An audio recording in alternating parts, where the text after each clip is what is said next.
Hello students, let's start our lesson number 8 related to non-finites. Non-finites क्या होते हैं? सबसे पहले तो हमें ये पता होना चाहिए. In given worksheet number 1, read the following. She loves to cook food. They love to cook food. In the above sentences, the verb love changes its form to agree with its subject. She loves, they love. Now look at the verb to cook. In both the sentences, does it change?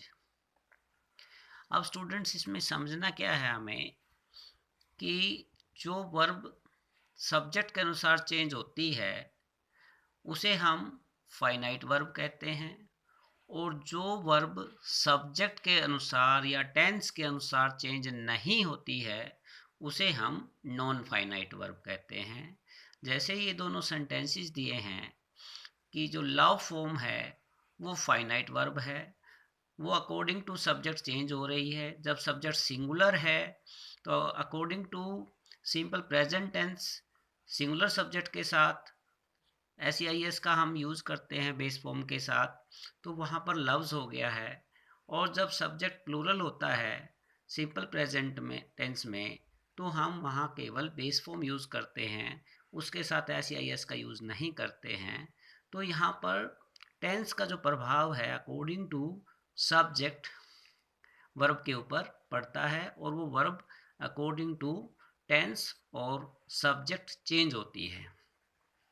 यहाँ पर students आपको definition भी दी हुई है. Verbs that are limited by the person और the number of the subject are finite verbs.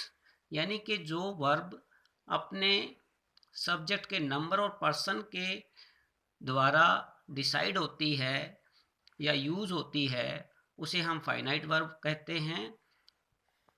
Verbs that are not limited by the person or the number of the subject are non-finite verbs.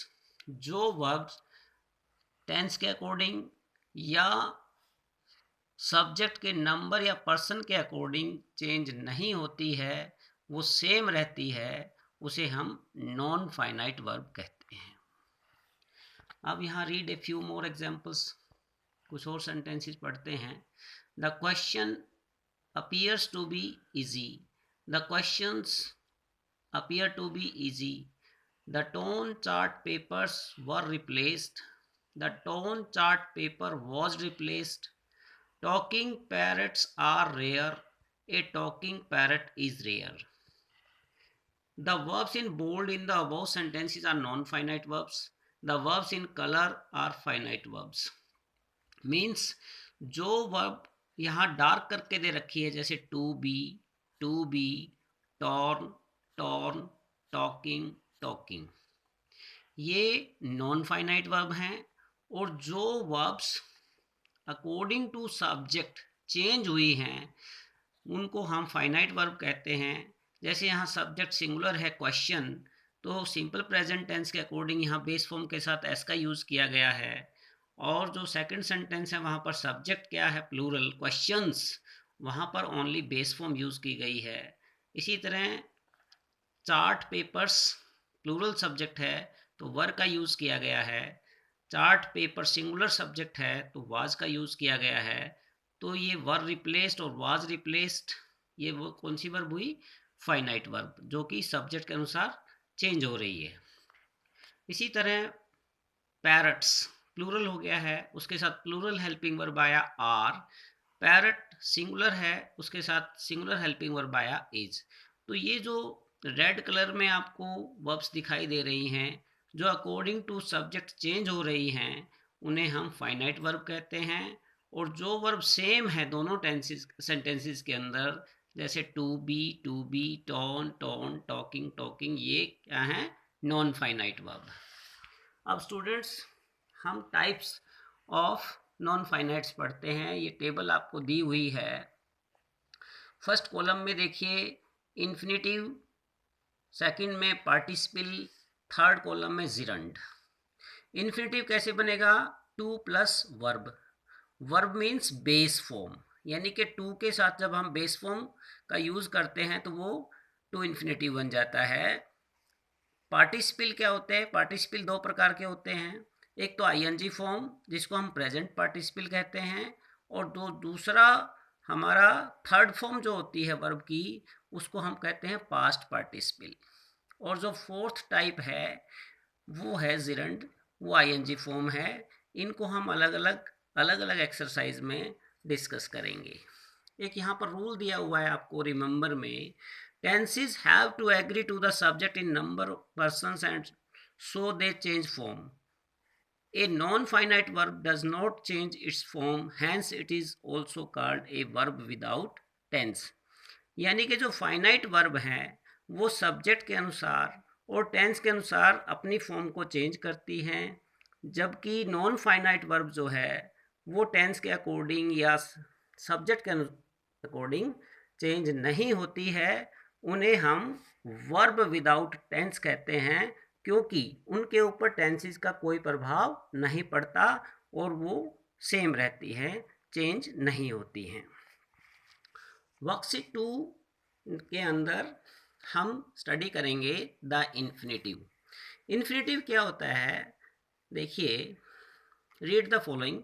He agreed to play the match, I decided to buy the dress, we expect our team to win the tournament.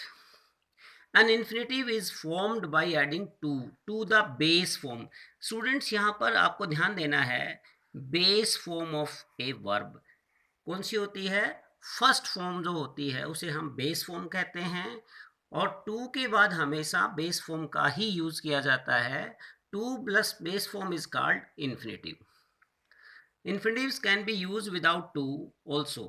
Infinitive को हम without to भी use कर सकते हैं। These are called bare infinitive. ऐसी जो infinitive होती है जिनके साथ टू नहीं लगता, खाली बेस फॉर्म का ही यूज किया जाता है, उन्हें हम बेयर इन्फिनेटिव कहते हैं। We shall discuss these in worksheet number 5। Complete the sentences given below by filling the blanks with the infinitive form of the verbs in the brackets. अब इस वर्कशीट में आपको क्या करना है, जो ब्रैकेट में आपको बेस फॉर्म दी हुई है उसके साथ टू ऐड करके उसको इन्फिनेटिव बनाना है, और जो फिलअप्स दिए हुए हैं उनको आप इजीली फिल कर सकते हैं। तो स्टूडेंट्स, ये जो वर्कशीट है ये आपको खुद करनी है, बहुत इजी है, आप आराम से कर लेंगे। वर्कशीट नंबर 3 में आपको क्या करना है, read the examples given below. I fail to understand her language, she hesitated to ask a question. Certain verbs are generally followed by a to infinitive. For example, I forgot to invite her, verb plus infinitive. They threatened to sue the company. अब इन sentences में आपको क्या समझना है कि जो verb दी हुई हैं फेल्ड, हेजिटेटेड, फॉरगॉट, थ्रेटन्ड, इनके बाद हमने टू इन्फिनेटिव का यूज किया है, यानी कि टू प्लस बेस फॉर्म, जिसको हम कहते हैं टू इन्फिनेटिव। ये आपको लिखा हुआ है आपके लिए। Given below is a list of verbs that are generally followed by an infinitive. अब यहाँ स्टूडेंट्स आपको बॉक्स दिया हुआ है, इसके अंदर कुछ वर्ब्स दी हुई हैं, इनकी हेल्प से आपको सेंटेंसेस अपनी रफ कॉपी में फ्रेम करने हैं। उसके बाद आपको टू प्लस बेस फॉर्म यानी कि इन्फिनेटिव का यूज़ करना है। जैसे आपको यहाँ फेल दिया हुआ है, फेल से रिलेटेड सेंटेंस आपको यहीं इसी एक्सरसाइज में दिया हुआ है। फिर आपको हेजिटेट दिया हुआ है, यहाँ इससे रिलेटेड भी आपका सेंटेंस यहाँ पर बना हुआ है। फिर फॉरगेट है, यहाँ पर भी इसका सेंटेंस दिया हुआ है, और थ्रेटन का इसमें नहीं है।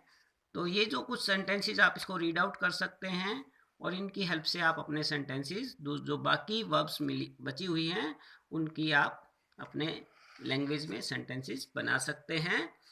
और इसका पार्ट बी में कुछ सेंटेंसेस मैंने आपको हेल्प करने के लिए बना दिए हैं। देखिए कैसे बनाने हैं आपको सेंटेंसेस।